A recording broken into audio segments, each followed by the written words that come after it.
Someone just found the operation that creates all other operations in math. Addition, subtraction, multiplication, division, logarithms, exponents, radicals, sine waves, all trigonometric functions once you throw in imaginary numbers, reciprocals, every single operation that you can think of starts with the EML function. I think you're probably going to hear about it if you're a math nerd like me in the next coming months, but I need to tell you about it. This is a paper in the archives. It has not been peer-reviewed, but I think it's really good. What is the EML function? It stands for the exponent minus log. It's e to the x minus ln of y.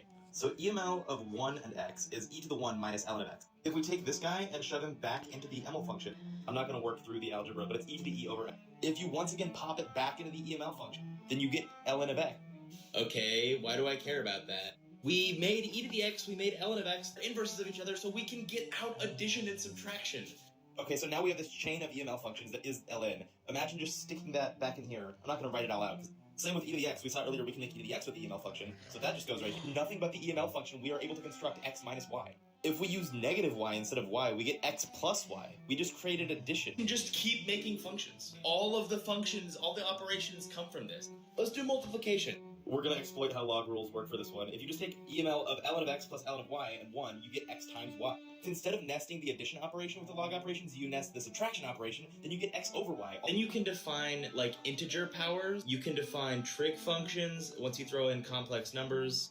This whole thing is just a mathematical NAND game.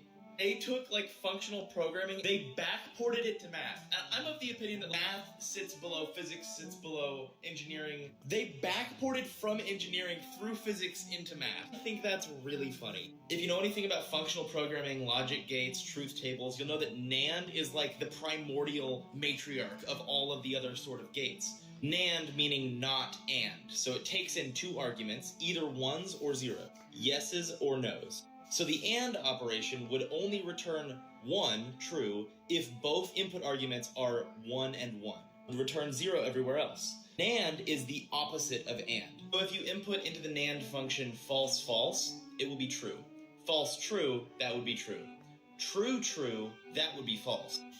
From the elementary particle that is the NAND gate, you can get exclusive OR gate, the OR gate, the AND gate, all of the other gates. This is just that, but math.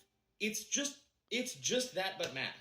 If you heard everything I just said and your first instinct is, how am I going to apply that? I beg of you, please stop thinking of math as computational exercises. It is an art. It is a language. It is the branch of philosophy concerned with questions with definite answers. Math did not just end because your educational experience with it has ended. There are still mathematicians inventing new math as we speak. Anyway, have a good day. Someone just found the